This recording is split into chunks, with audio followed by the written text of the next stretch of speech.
تو جہاں تک میری یونین کونسل کا تعلق ہے تو میری یونین کونسل نظرپور، جبڑے، کوٹڑی اور سمنی پہ مشتمل ہے. ٹھیک. میں اس وقت تک یہ کہہ سکتا ہوں کہ سمنی کے اندر سردار میر اکبر خان صاحب نے انفراسٹرکچر پہ بہت زیادہ کام کیا ہوا ہے.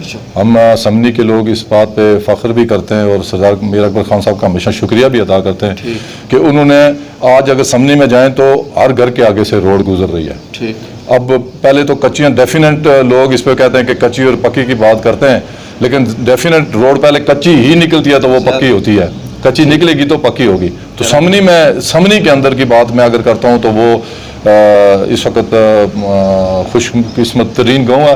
اور اس کے بعد میرے 2-3 علاقے ہیں جو کوٹڑی ہے، کوٹڑی کے اندر بھی سڑکوں کا اچھا انفراسٹرکچر بنا ہوا ہے، اچھی ماحول بنا ہوا ہے. لیکن میرا جو نظرپور جبڑے ہے تو نظرپور جبڑے کے اندر اس وقت تک اس طریقے کا ماحول نہیں بن سکا. وہاں بڑی پسماندگی ہے، وہاں سڑکوں کے حالات بھی اچھے نہیں ہیں. اور سردار میر اکبر خان صاحب ابھی کام کر رہے ہیں. ابھی جبڑے کی 1 کلومیٹر روڈ پکی ہو رہی ہے. اور ابھی جو سلائیڈ ہوئی تھی، آپ کو پتہ ہے کہ دھڑے کے مقام پہ ایک بہت بڑی سلائیڈ ہوئی تھی، ابھی اس پہ کام جاری ہے. اس کا ٹھیکہ بھی ہو چکا ہے، کام ابھی جاری ہے اس پہ. اور پھر ابھی ہم کوشش یہ کر رہے ہیں کہ جو جبڑے کی جو مین روڈ ہے اس کو ریکنڈیشن تقریباً 1-2-2.5 کلومیٹر اگر وہ ریکنڈیشن ہو جاتی ہے تو جبڑے والوں کا یہ مسئلہ حل ہو جاتا ہے. رہ گیا نظرپور، تو نظرپور میں بھی سڑک کی بہت خستہ حالی ہے اور ان کو ابھی تک وہ نہیں مل سکی.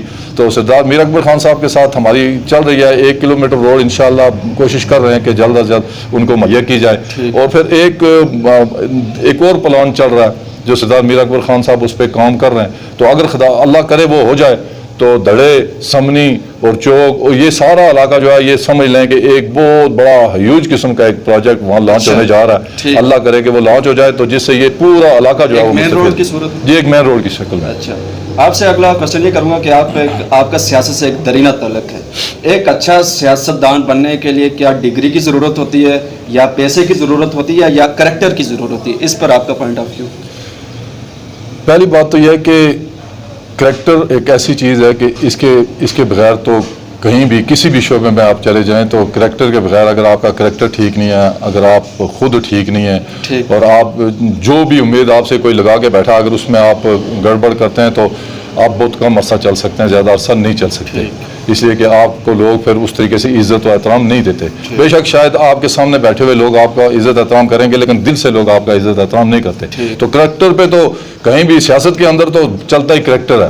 کریکٹر کے بغیر تو آپ سمجھ لیں ایک بت کی شکل میں.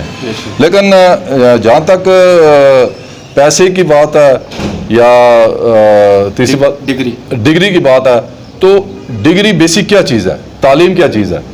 ڈگری تو آپ کو ریکگنائز کیا جاتا ہے کہ آپ نے فلاں جگہ پہ اتنی چیز پاس کر لی اور آپ کو یہ ڈگری ملتی ہے.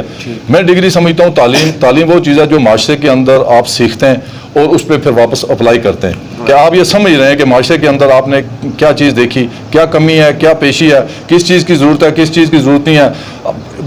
ہمارا معاشرہ، ہم بیسکلی مسلمان ہیں، ہمارا پورا معاشرہ وہ اخلاقیات کے اوپر قائم ہے. جب ہم اخلاقیات کی سطح کو بلند کرتے جائیں گے ہم معاشرتی طور پہ بلند ہوتے جائیں گے، اور جب ہم اخلاقیات کو گراتے جائیں گے ہم معاشرتی طور پہ گرتے جائیں گے. بیسکلی پرابلم ہمارا یہ ہے کہ ہم اپنے ایتھکس کو نہیں سمجھ سکے، ہم اپنے دین کو نہیں سمجھ سکے، ہم اپنی جو اللہ تعالیٰ نے ہمیں ایک سسٹم کے اندر مسلمان پیدا کر کے ہمیں ڈالا، ہم اس سے ہٹ کے ہم غیر کی جو تقلید کرنا شروع ہو گئے جس کی وجہ سے ہم نیچے کی طرف جا رہے ہیں. ورنہ مسلمان کو کبھی بھی دولت کی ضرورت نہیں پڑی. مسلمان دولت کا محروم منت کبھی بھی نہیں رہا. اللہ نے جب اس کو عزت دی، حضرت عمر کو دیکھ لیں کہ پوری دنیا پہ حکومت کر رہے ہیں اور وہ نیچے اینٹ رکھ کے سو رہے ہیں. تو اگر دولت کی وہ طلب کرتے تو شاید ان سے بڑا دولت مند کوئی بھی نہ ہوتا.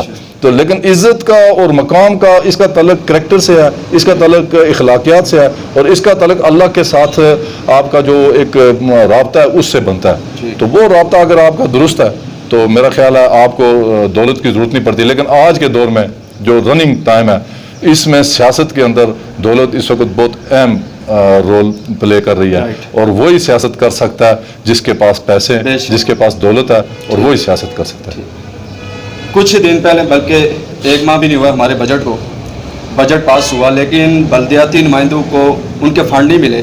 لیکن ہم نے ضلع باغ کے اندر دیکھا کہ وہاں پر جو ضلع کونسل کے چیئرمین تھے انہوں نے بجٹ پیش کیا، پھر اس کے بعد بجٹ آپ کا پاس نہیں ہوا اور اس کے مقابل طارق مسعود صاحب نے عدم اعتماد پیش کر دی، کیا یہ عدم اعتماد کامیاب ہو جائے گی؟ اس پر آپ اپنا موقف پیش کریں۔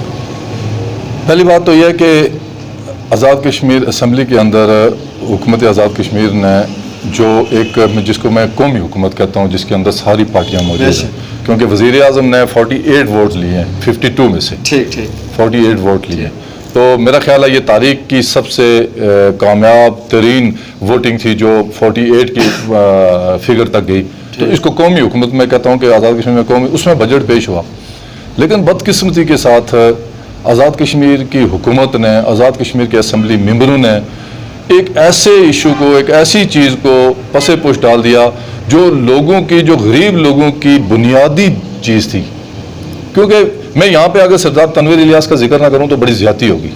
سردار تنویر الیاس خان اس پورے 30 سال کے عرصے میں واحد لیڈر ہیں جنہوں نے لوگوں کی نفسیات کو دیکھتے ہوئے، آزاد کشمیر کے سیاسی کارکنوں کی تڑپ کو دیکھتے ہوئے انہوں نے ایک فیصلہ کیا اور آزاد کشمیر میں بلدیاتی الیکشن کروائے، اور یہ الیکشن 30 سال کے بعد ہوئے، اور اس میں آپ ینگ ہیں، آپ نہیں 45 سال کے لوگوں نے پہلی دفعہ بنیادی جو ہمارا الیکشن ہوتا ہے جس کو بلدیاتی الیکشن کہتے ہیں، اس میں پہلی دفعہ ووٹ ڈالا، اور یہ تنویر الیاس کا میں کہتا ہوں آزاد کشمیر کی تاریخ میں، آزاد کشمیر کے لوگوں کے لیے اور آزاد کشمیر کے سیاسی کارکنوں کے لیے ایک بہت بڑا کارنامہ ہے، اور اس کو یاد رکھا جائے گا۔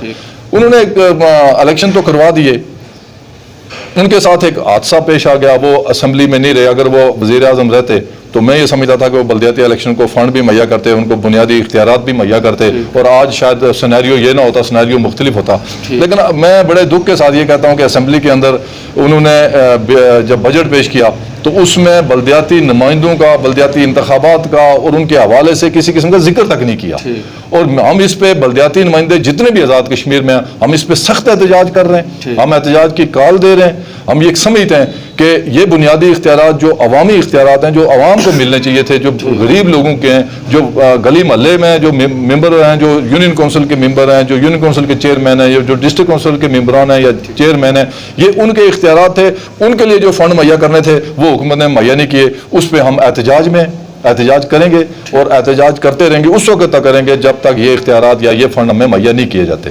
دوسری بات، آپ نے جو سوال کا دوسرا حصہ آپ نے یہ کہا کہ ہمارا بجٹ پاس نہیں ہوا، تو یہ ایک جمہوری پروسیس ہے، جب کسی بھی سسٹم میں جب بجٹ پیش کیا جاتا ہے تو ایک جمہوری پروسیس ہے کہ اس میں لوگ اپنی رائے کا اظہار کرتے ہیں، اگر ان کو وہ چیز پسند آتی ہے تو وہ اس کو کرتے ہیں، تو نہیں پسند آتی تو جو بلدیاتی ایکٹ ہے 1990، جو بلدیاتی ایکٹ ہے 1990، اس میں ایسی کوئی پروویژن موجود نہیں ہے کہ اگر بجٹ پاس نہیں ہوتا تو چیئرمین کے خلاف کوئی عدم اعتماد پیش ہوتا ہے، ایسا کوئی ایکٹ میں ایسی کوئی چیز موجود نہیں ہے۔ اور آزاد کشمیر کا جو عبوری آئین ہے 1974، اس میں بھی کوئی ایسی چیز موجود نہیں ہے کہ اگر کوئی بل پیش کیا جائے یا بجٹ پیش کیا جائے اس کو پاس نہ ہو تو اس میں اعتماد کا ووٹ لینا ضروری ہے۔ اس وقت تک میں نے جو خود پڑھا ہے، جو آئین میں نے میرے وکلاء حضرات سے میں نے ان سے ڈسکس کیا ہے، تو ایسی کوئی چیز موجود نہیں ہے کہ اس میں اعتماد کا ووٹ لیا جائے۔ اور تیسری بات جو آپ نے کہا کہ طارق مسعود صاحب ہمارے بڑے سینئر وکیل بھی ہیں اور ڈسٹرکٹ کونسل کے ممبر بھی ہیں، بڑے اچھے انسان ہیں، بڑے ایکسپیرینس آدمی ہیں، وہ خود بھی یہ بات سمجھتے ہیں، اس لیے کہ وہ سینئر ترین وکلاء میں ان کا لائر میں ان کا شمار ہوتا ہے، بار کونسل کے وائس چیئرمین ہیں، وہ خود بھی یہ بات سمجھتے ہیں کہ ابھی انہوں نے عدم اعتماد کی تحریک پیش نہیں کی۔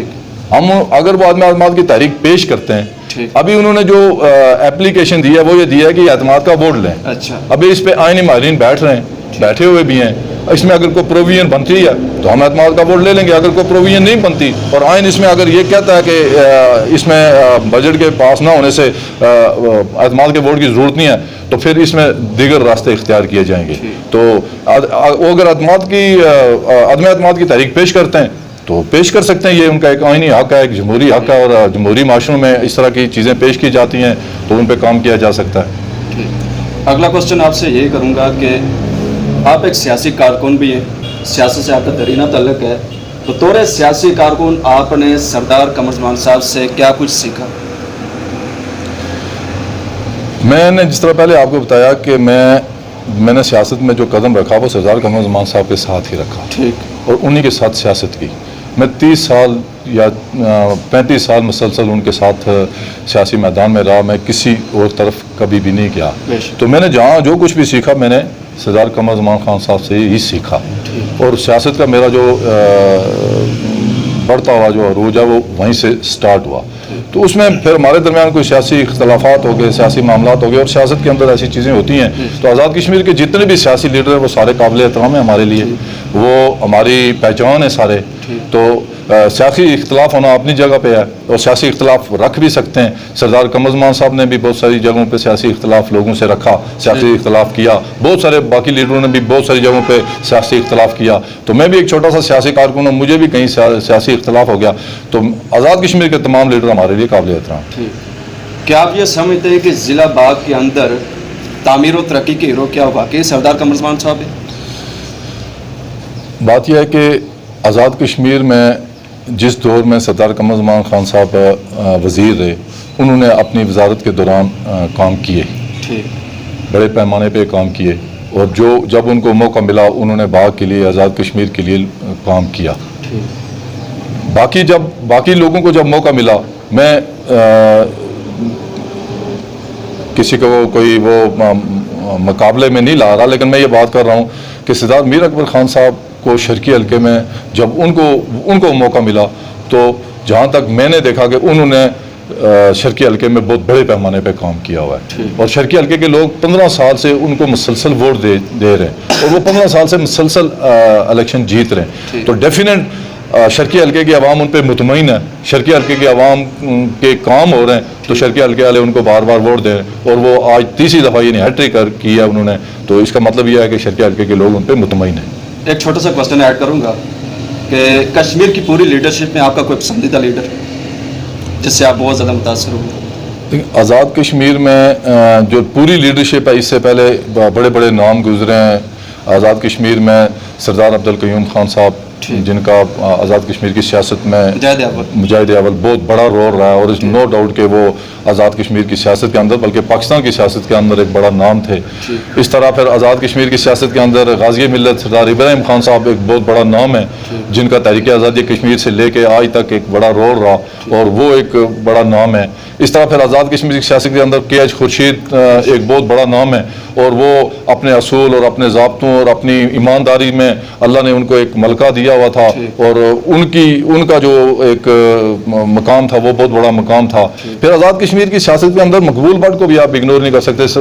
مقبول بٹ بھی, کیونکہ میں مقبول بٹ کو شہید کشمیر کہتا ہوں, اس لیے شہید کشمیر کہتا ہوں کہ مقبول بٹ نے کشمیر کی آزادی کے لیے, اگر وہ اقتدار کی بات کرتے تو اگر آزاد کشمیر میں رہ جاتے تو ان کو اقتدار دینے کے لیے تیار تھے سارے لوگ, لیکن انہوں نے تحریک آزادی کشمیر کو اولویت دی. انہوں نے کہا کہ میں ایک ایسا راستہ چننے جا رہا ہوں جس کے لیے تحریک آزادی کشمیر اپنے عروج پہ جائے, اور عروج پہ جانے کے لیے ان کو اپنی جان کی قربانی دینی پڑی. تو کشمیری, آزاد کشمیر کا کشمیری ہو یا مقبوضہ کشمیر کا کشمیری ہو, وہ مقبول بٹ کو اپنا شہید سمجھتا, اپنا قائد سمجھتا. اور میں یہ سمجھتا ہوں کہ مقبول بٹ وہ شخصیت ہیں جنہوں نے قربانی کی وہ انتہا کی جو شاید کوئی دوسرا نہیں کر سکتا. آخری کوشچن آپ سے سر, آپ کا وقت زیادہ ہو گیا. تو یہ جو موجودہ دور میں کچھ دن پہلے اساتذہ نے احتجاج کی کال دی ومبر سے لے کر تاوبٹ تک, لیکن بدقسمتی کے ساتھ جو ان کے ساتھ سلوک ہوا, ان کے ساتھ جو رویہ اختیار کیا گیا, ان کو تھانے میں پہنچانے کی کوشش کی گئی بلکہ تھانے کے اندر لے جایا گیا, کیا یہ اساتذہ کا حق ہے جو ان کو نہیں دیا جا رہا باقی صوبوں کی نسبت؟ آپ اس بارے میں کیا رائے پیش کرتے ہیں؟ میرا سوشل میڈیا پہ اس پہ میں نے پہلے دن سے جو اپنے ویوز تھے وہ میں نے شیئر کیے تھے, اور میں نے اساتذہ کے ساتھ ظاہر یکجہتی بھی کی تھی.